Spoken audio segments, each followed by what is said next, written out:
I've forgotten how nerve-wracking this is, being away for 2 years. Okay. I want you to imagine that on Monday morning, you're going to get a new team member. And this team member is amazing. They're going to help you find bugs, and they're going to prevent you introducing bugs to your code base. They're going to push you to write clearer code. They're going to allow you to add new features and refactor with confidence that you're not going to break any existing code. And this team member is so amazing, they can actually extend the PHP language to provide new features. This is a story about Jack and Jill. There they are. And they're going to get this amazing new team member on Monday. And this amazing new team member is an advanced static analysis tool, a tool like PHPStan or SARM. Now, all teams kind of go through 4 stages when they form or when you get new team members. And the first stage is forming. And at that stage, there's a lot of excitement. We've heard great things about each other. We've got a lot of optimism. Pretty soon, that turns to storming. And this is when you've kind of got expectations and you don't really understand where all your new team members are coming from. And there's a lot of frustration. Eventually, people start to understand each other. And with that understanding, you perform better and better until eventually you're performing really well. Now, adding static analysis tools like SARM or PHPStan is just like adding a team member to a team, and you'll go through a phase like this. You'll go through these kind of stages. And the purpose of this talk is to get you from the forming to the performing stage as quickly as possible. And it's quite important because if you think about team performance, once we have these tools, once we've got tools like PHPStan or SARM as part of our workflow, we will perform better. We will produce higher quality software quicker. So it's a benefit in the long term to get these tools into our build environment. But there's a little bit of pain at the start for long-term gain at the end. So that's why we want to add these tools in for the long-term gain. So forming. What is static analysis? So static analysis is looking at code and trying to find defects or problems with the code. And unlike testing, we don't have to write any additional code. You just point the tool at your code base, and it will look at it and tell you where there are potential issues. So let's do some static analysis now. Now, for this talk, all of these examples are really simple examples. They're just so they fit on the slide, and we can all reason about them. The concepts I'm showing you here will all be in your code base potentially as issues, but a lot more complicated to see. So yes, you're probably not going to make mistakes like the ones I'm showing you here, but you'll make mistakes like this that are just a bit more complicated. So if we look at this function, it's called register. It expects something of type user, and we can see that actually we're calling we're calling register with something that's an integer value. So if we ran this code as it stands, the code would fail. There'd be a type error thrown. And you might say, well, surely our tests will catch these kind of bugs, and they might well do. But there are, I'm sure not here, but there are some software projects that don't have any or high test coverage. But even if you do, let's look at this method here. We've got this cost method. It takes a string, and it returns an integer. So we've got these test cases. If we pass in child, we expect 10 as the answer. If we're passing adult, we expect 20. So we can see that all of these tests pass. And also, we've got 100% code coverage. Every single line of code is executed. The if statements, we've taken both the true and the false pathways through. But a static analyzer will look at this, and probably will look at it as well, and we say, well, look, there is a chance that you could pass, if you pass in a value to type that isn't child or adult, then this code would fail. I think you'd get a type error. So our static analyzer can look at this and say, look, even with this high coverage, test coverage, I can still see potential problems with your code. And static analysis can only tell you where there are potential problems in your code. It can only tell you where your code is incorrect. You still need tests, because tests are the only way that can confirm that the behavior you expect is correct. But tests will only tell you that the behavior is correct for the scenarios you have tested. So Jack and Jill, they're pretty excited. They want to have a bit more of a play with these tools. Both SARM and PHPStan, you can go to their websites, and they kind of have this live code editor where you can type in code snippets, and the tools will tell you the issues that they find with it. This is actually quite useful. If you're trying to debug things, you can get quite succinct code snippets, and you can share the issues with people, and they can help you work out what's going on. And it's also quite a nice way to try out these tools before you go through actually adding them to your project.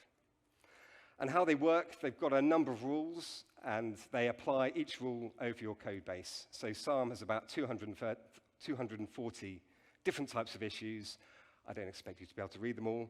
And PHPStan probably has a similar amount.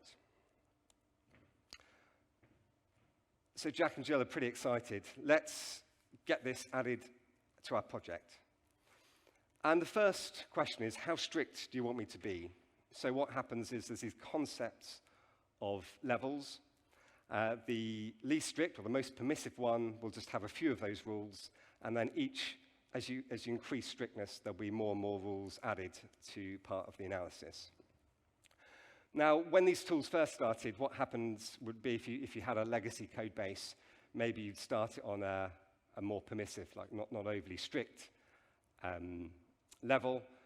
You'd fix all the issues, and then you would increase the levels as you kind of, if you're on PHPStan, if you solved all the level 1 issues, you then upped it to level 2, and so on and so on. We'll see later why these days I'd probably just recommend going to like one of the strictest levels, and we'll see how baseline will help us out with legacy projects. So one of the questions that get asked a lot, should I use PHPStan or should I use SARM or should I use both? I would say the benefit you get from going from none of these tools to just one is you will get a lot of benefit from there, and adding in a second one is probably only marginal gains. Think about, so PHPStan is probably the more popular one. I would say SARM is probably the stricter one of the two. If you have these both at the highest, at the most strict level, SARM is definitely, in my experience, more picky. But they have got things that, even if you get all your code base on SARM to its strictest level, and then you ran PHPStan, it would find a few issues, and vice versa. Things to think about is what community are you in? What do they normally use? So, for example, and also who do you know as well, and what tools are they using? But it doesn't really matter which one of these you use, so just pick which one is best based on your kind of experience and who you might be able to ask for help and things like that. So installing them is pretty standard, really. You can use Composer. With SARM, after you've installed it, you just need to create the config file using the --init command, and you pass in the directories you want to analyze and what run level you want to run it at. Don't forget, SARM's most strictest one is level 1, and PHPStan is, I think, 8 or 9 at the moment. So Jack and Jill, they write clean code. We're not going to find that many issues here. So we run the code, we take a deep breath, and we look at the results, and we probably go straight into the storming phase. It's likely that you'll run these tools, and it will say there's thousands of issues with your code base. And maybe you'll start looking at things you'll be finding, and you go, look, are these really issues? Why are you reporting that as a problem? That's clearly not a bug. And some people might get a bit cross about this, but stick with it. If we can get through this storming stage and start understanding each other, we will get a lot of benefits. So if you can find thousands of issues, how come my code is working? That's a reasonable question. So we'll look at some of these issues. Some of it is just understanding. The static analyzer doesn't fully understand your code base. And other bits is maybe you do have bugs in your code base that you're not aware of. So I'm going to kind of break them down into 3 classifications. The first one is a real bug. If you actually ran this code, your software would crash. And sometimes software is crashing all the time, but people aren't looking at their error logs, or they're ignoring their bug snag alerts. So it could be that the static analysis tools are finding genuine issues that are affecting users of your code base all the time. Sometimes the issues may only affect you in certain scenarios. So if we look at this, we've got a user repository. We're calling find user. We pass it the name of a user. And if it can find that user, it returns the user object. And if it can't find the user, it returns null. So we can see $user could be a user or it could be null.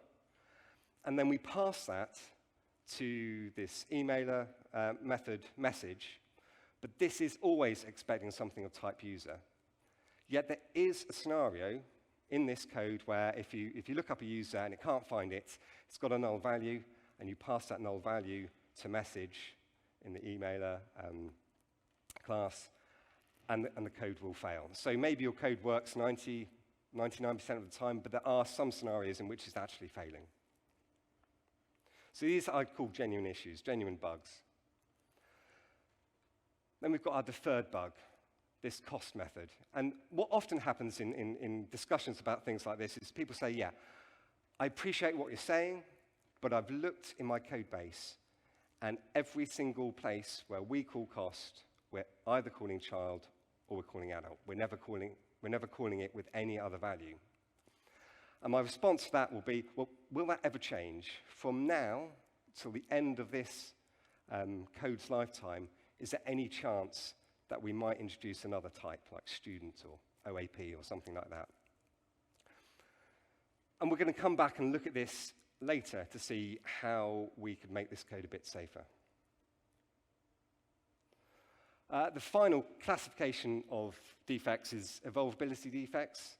That's code that makes the code base less compliant with standards, more error-prone, or more difficult to modify, extend, or understand.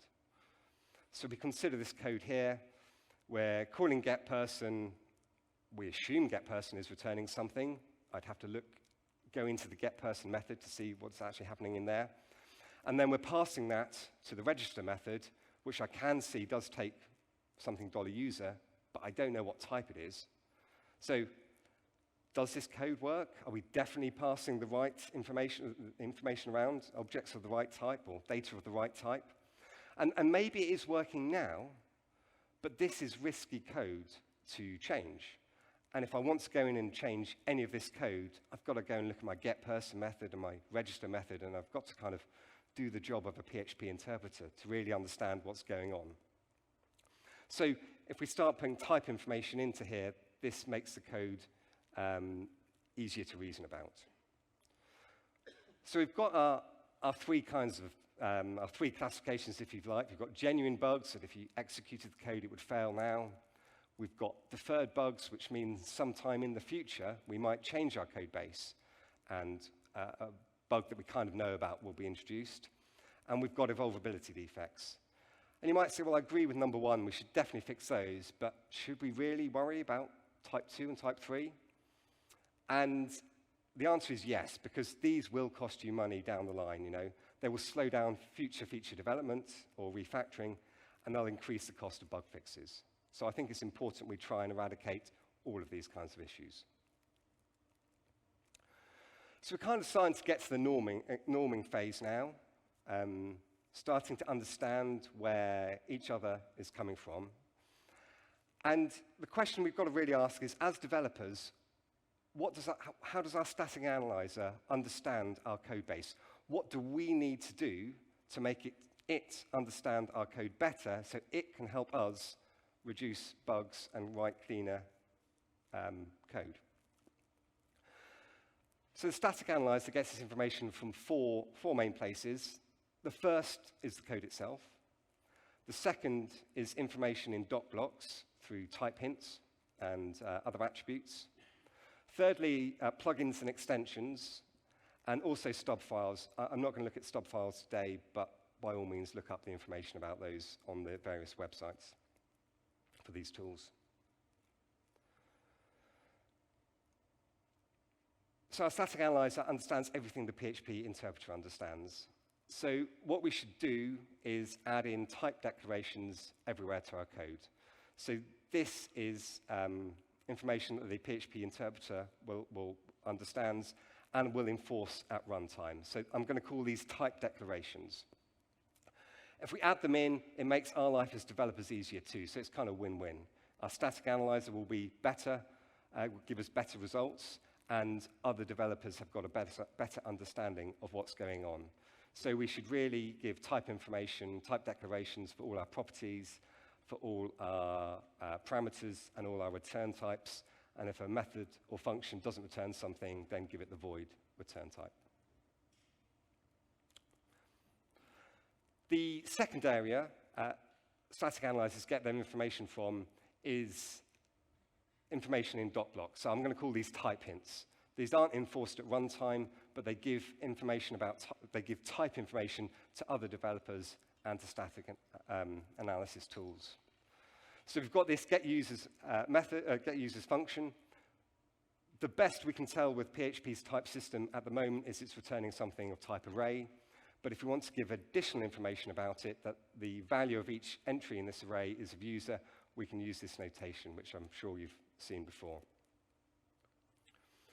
We're kind of going to a bit of a brief intro into generics. So we've got this, we're iterating over whatever we get back from get users. So we know that $user in this case is of type user. So we're calling promote, so we're passing something of type user to promote. So from type safety point of view, we can assume this code is correct. Now, what happens here if we are interested, if we're going to iterate over what we get back from get users, and as well as the type of the value, we're also going to do something with the key of the array. So in this code at the moment, we are passing whatever the key of the array is to welcome, and welcome is expecting something of type string. So array keys can be either of type int or string. But from the information provided here, we don't know. We can't guarantee this code will always work because get users might return an array where the array keys are type int, for example, or a mixture of int and string. So it might not always work. So if we want to give additional information here, we can use this notation. So we've got array, and we've got the angle brackets, where we've got a string and a user. So the first thing, the string, that is the type of the array key, and then user is the type of the array value. So this means here, we know that the type we're passing to welcome is definitely of type string. So from a type safety perspective, we can reason that this code is probably okay. And static analyzers actually look at the type hints. And so if we had this code here, we're saying that getNames returns something where the array key is an int and the array value is a string. But we can see clearly here we're passing something with an array key of string and array type of the person object. So our static analyzer would tell us off about this and say we're doing something wrong.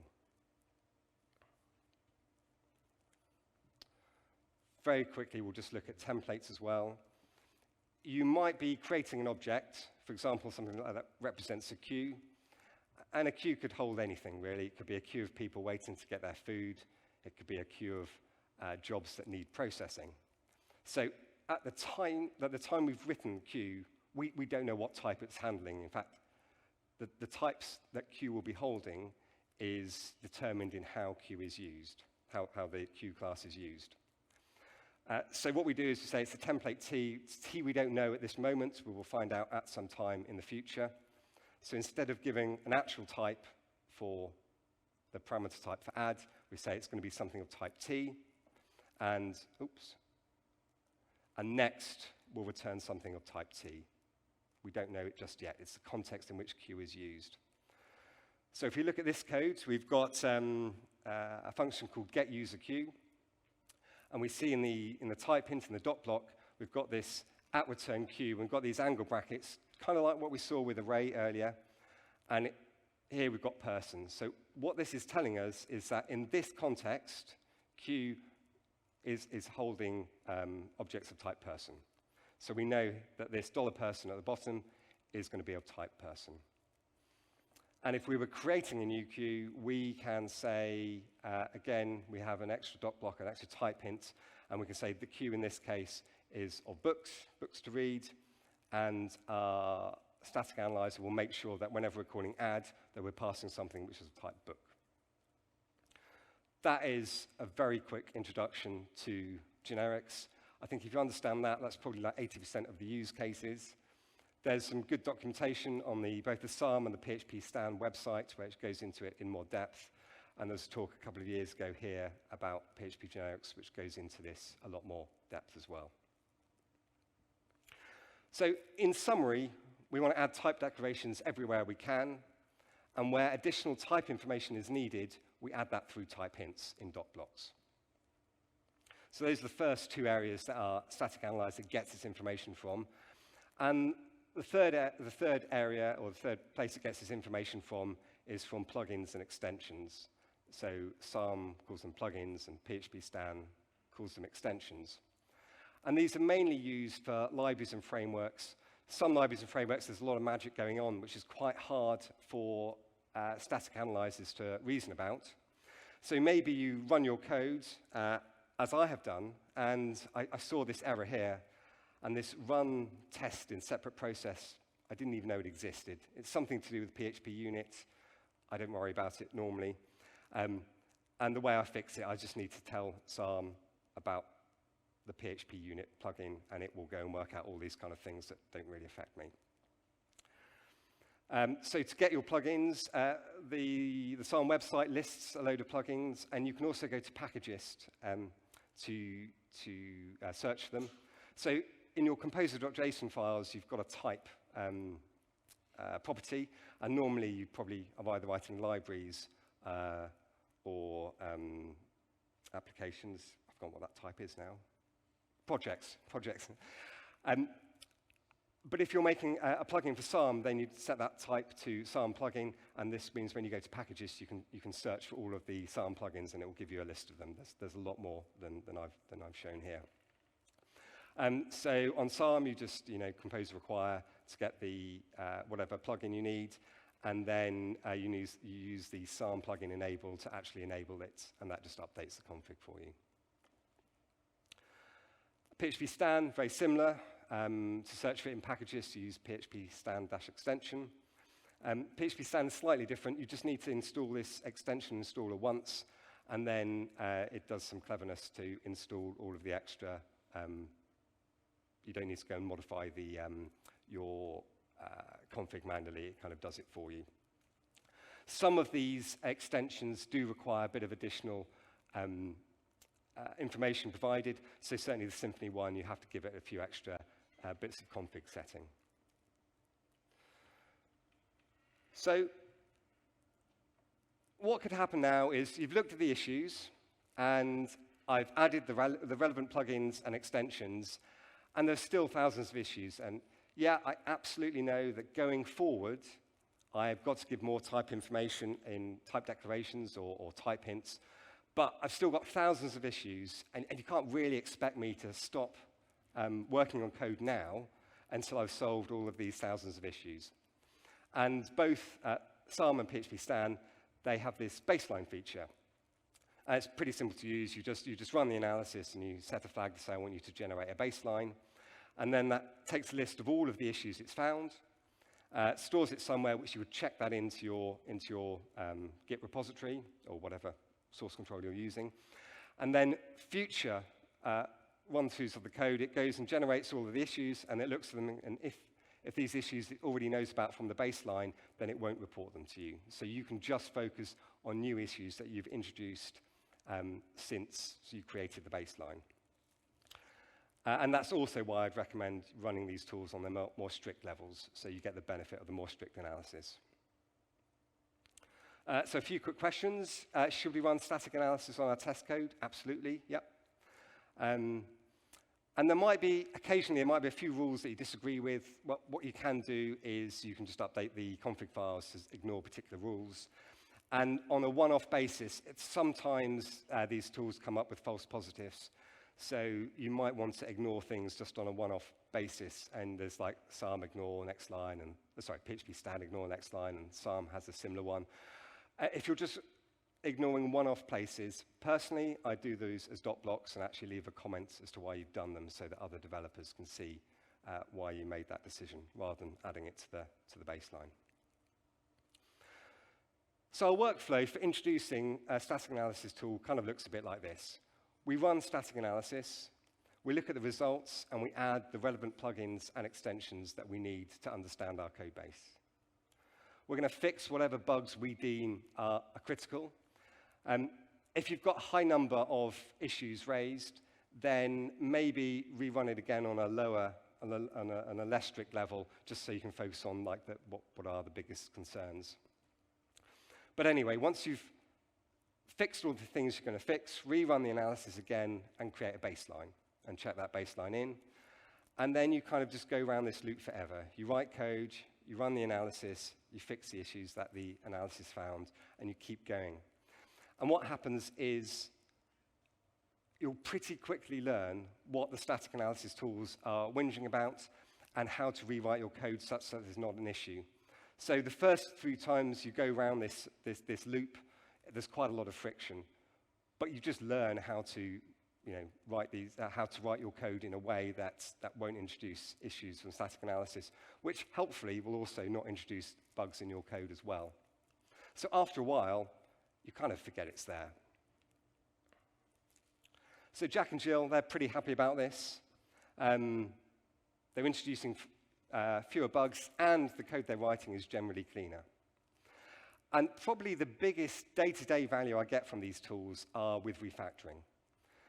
So we're going to go in and we're going to change a line of code, maybe change a method signature, add something to a method, and I can rerun static analysis, and it will tell me all the things I need to change.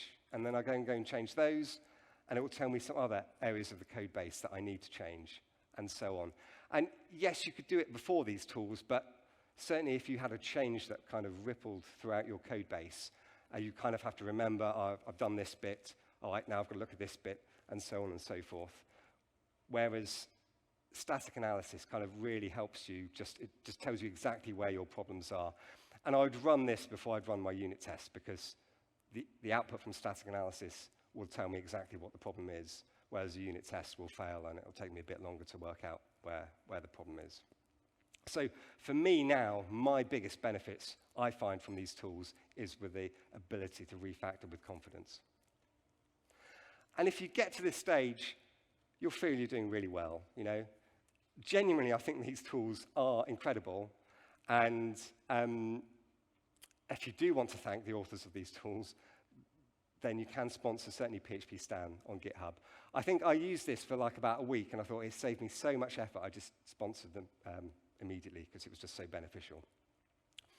But even though we're at a great stage here, we can do even better.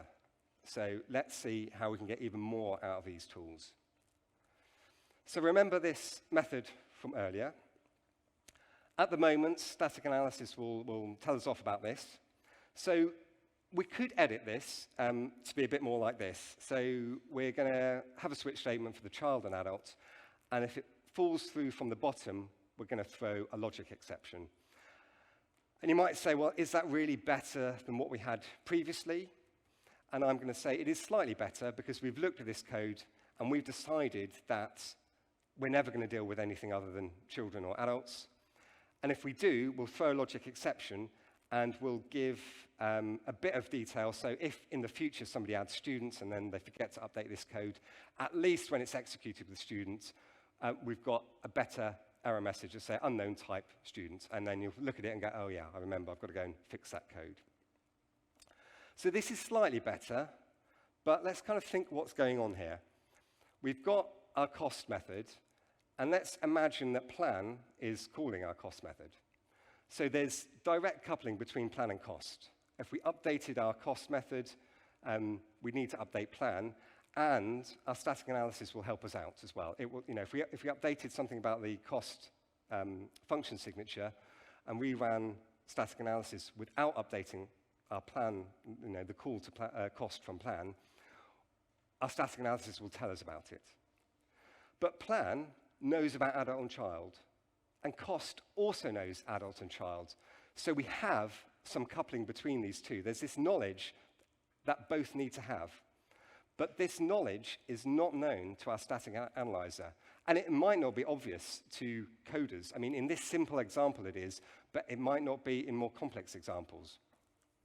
And the problem is, if we add student here, we want to know that we've got to add student to cost as well.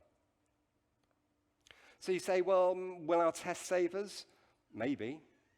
It depends. I mean, cost is one bit of code, plan's another bit of code. If we test them all in isolation, it's only if we kind of have a test, maybe more like an integration test, where plan calls the real version of cost, will we find an issue.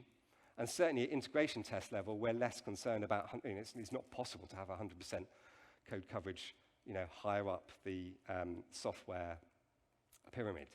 So maybe our tests will find the bug, but maybe they won't. And remember, tests will only save us if the bug we've introduced is in a bit of the code that is tested, or a particular scenario that is tested. So we can do better.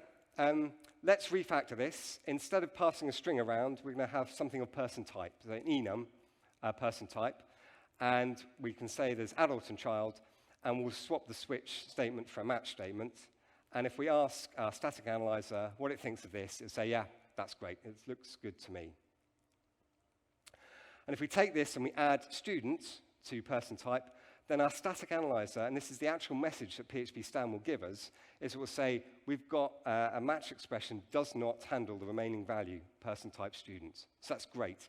We've updated something, and in another bit of the code base, our static analyzer can tell us we're missing something. So what we've done is we've kind of made the coupling that both plan and cost have on person type explicit. And that means our static analyzers can help us. So this, I think, is really, really powerful. We've got some hidden coupling, and we've made it obvious. So when we add student to person type, then our static analyzers can help us out. So kind of the process would be, we've got our enum, we're going to add in our student, our static analyzer will tell us, hey, there's a problem with cost, and you go, oh yeah, so there is. I'm going to create a new test case for student, we input student, the output's 15. I'll run it, my test will fail. I'll then go and fix my code, and our static analysis, our code is happy, our tests are happy, and our static analysis is also happy here. And of course, you might be changing something that actually affects a lot of the code. So it's really important, if at all possible, we can make any changes obvious to static analysis, because then it helps developers show where else in our code we might need to make changes. And if we think about our cost of a bug, we're either going to find it at static analysis time, or we're going to find it at runtime. And a runtime cost will always be more expensive. Maybe it's caught by a test, but even worse, it gets out into the open, and then somebody finds a bug, and you've got to spend some time tracking it down. Whereas the static analysis, you just run your tool, and it says, hey, there's a problem with this line, and this is what the problem is. So if at all possible, we're going to think about writing our code in such a way that static analysis will protect us from issues. And you might say, well, that's all very well, but I'm not going to be on PHP 8.1 for years. How can you help me?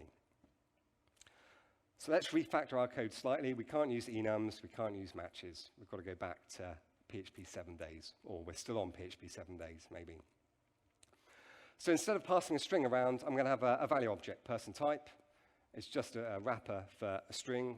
We should probably be doing this anyway, rather than passing primitives around. So this is what our person type value object looks like. Update our cost method.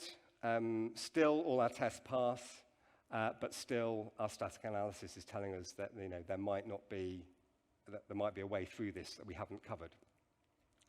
So what we can do, and this I think is only available in SARM, is we can add a type hint to the return type to give it additional information about the return type value.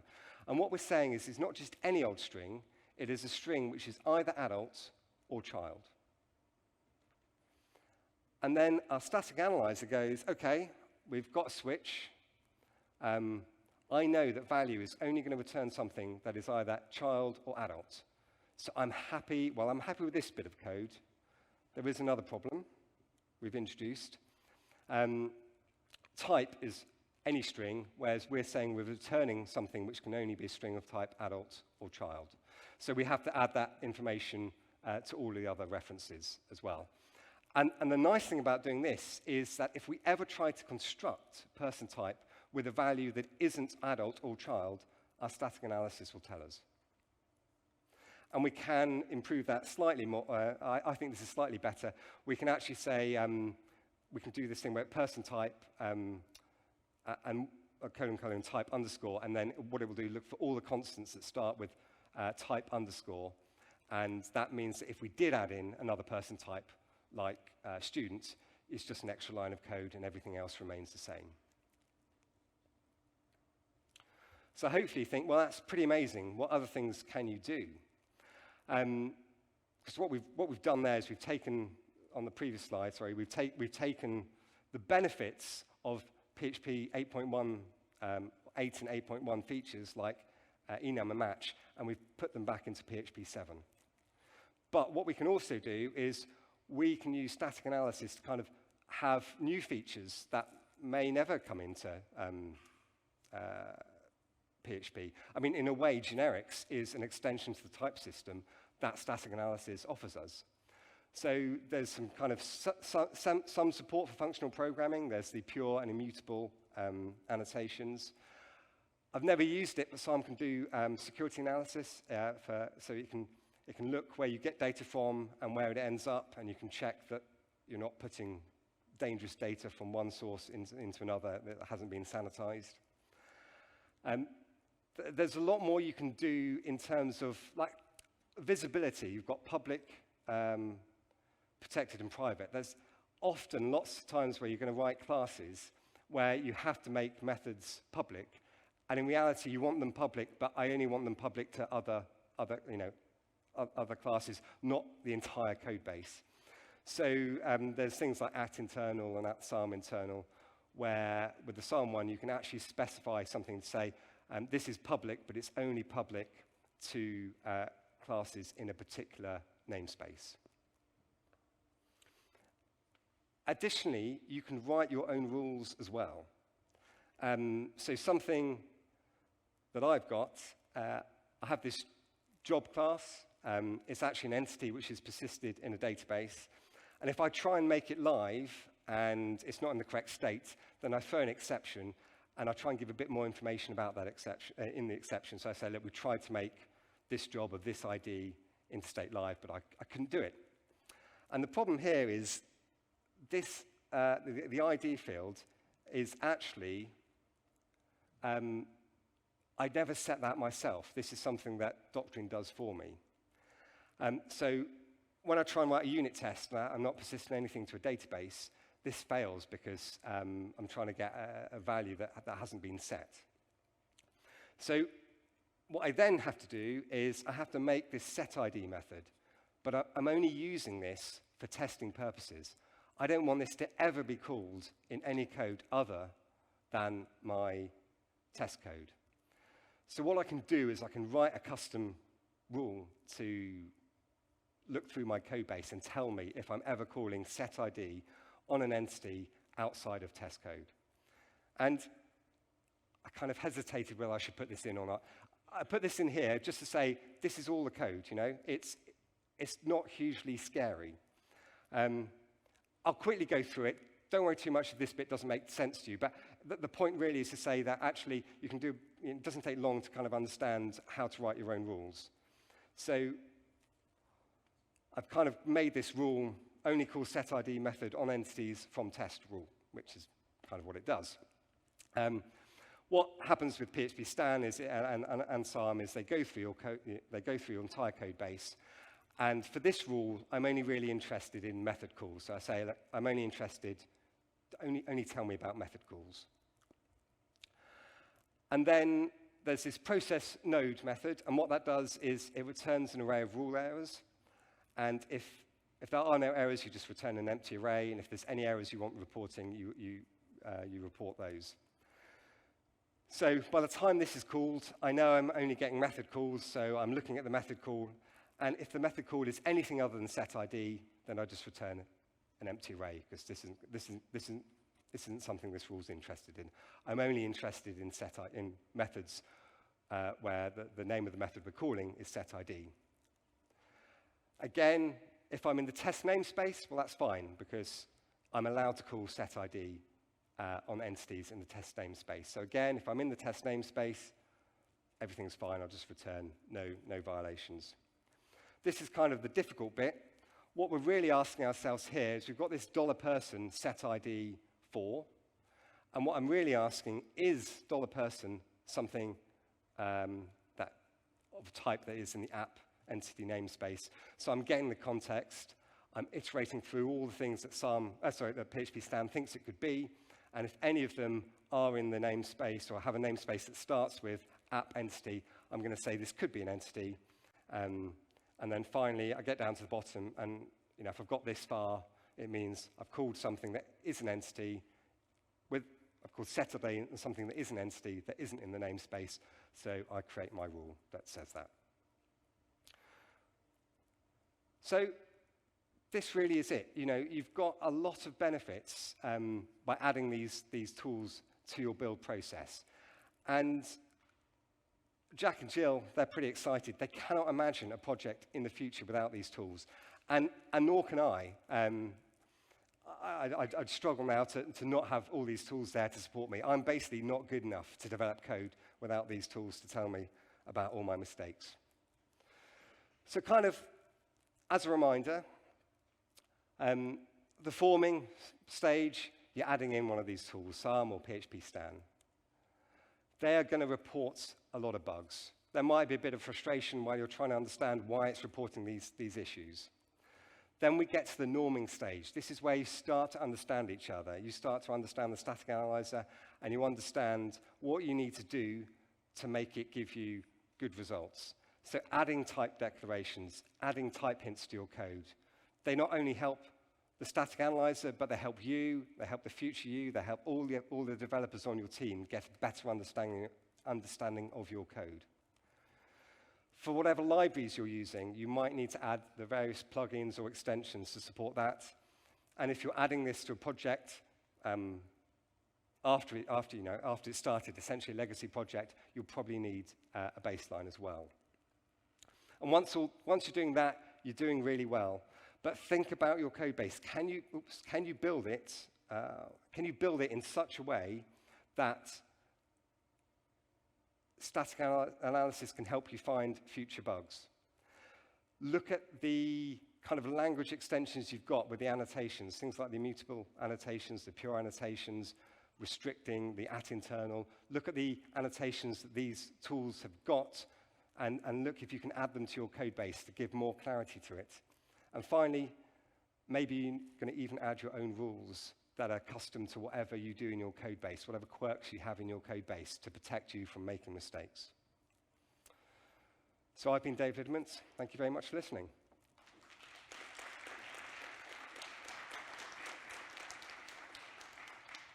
Any questions? I mean, I have a question. If anyone's looking for a job where they want to use PHPStan, then come and find me, because I've got a client who's interested. Any other questions? Yep, there's one there.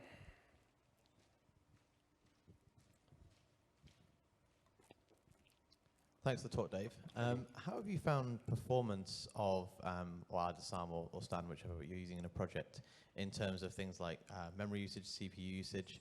Have you had to make any changes to things like CI builds to allow for static analysis on larger code bases?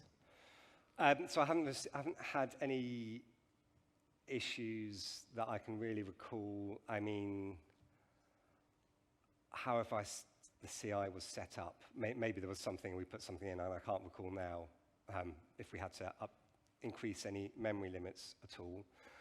What I have found is, I think it was about a year ago, PHPStan added this kind of caching bit to its system, and that really sped things up. So if you run these tools on a regular basis, which obviously it's difficult to do in CI, but like when you're working locally, when you make your changes and then you rerun it, it will only look at the code that's affected by the changes. So if you keep running them on a regular basis, then actually each individual kind of run of it is relatively quick, certainly quicker than when you've switched branch and it's got to go and do everything all over again. In CI, on the projects I've been on, I'm fortunate that I haven't had any issues with this. But I think if you do hit issues like that, then contact PHPStan and the SARM, and they might have some guidance on there. But I've not hit any memory issues in CI. Cool, thank you.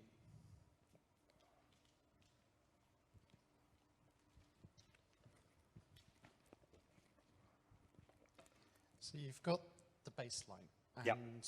You've been running, and you've put new features in, you've refactored and everything else, and you've gone through that loop many, many times, and everything's happy. At what point do you revisit the baseline? Well, ideally, every day you look at one baseline issue and remove it, or something like that. That would be one thing. What I found with the baseline is, certainly when I'm adding new code or refactoring existing code, often the new code is touching code that's already existing.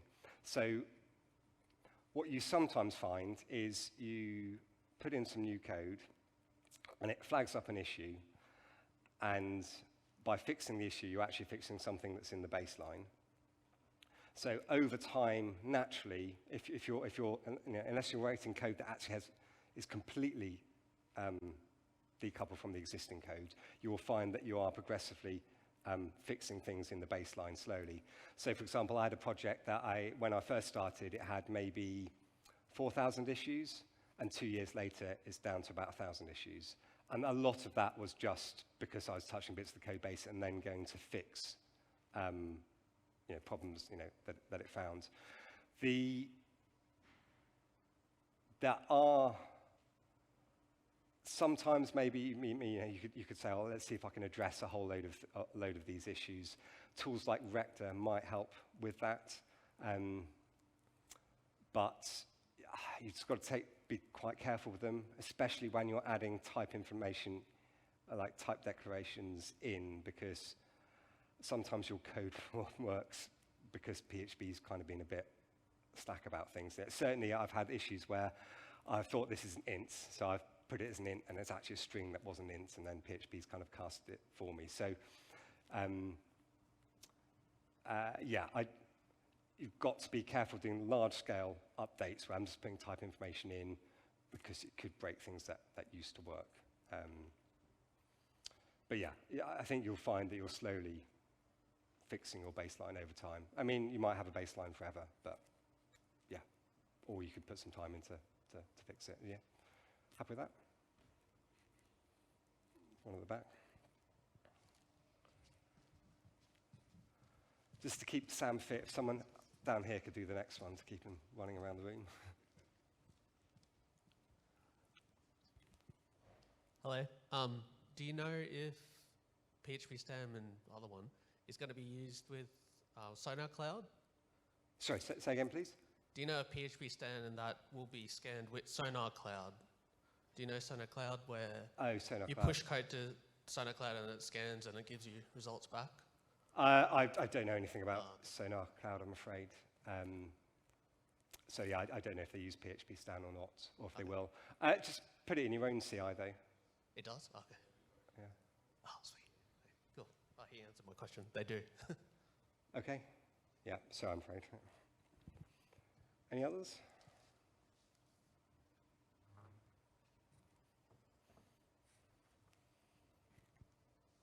Okay. Right, well, thanks very much, and enjoy the rest of the conference.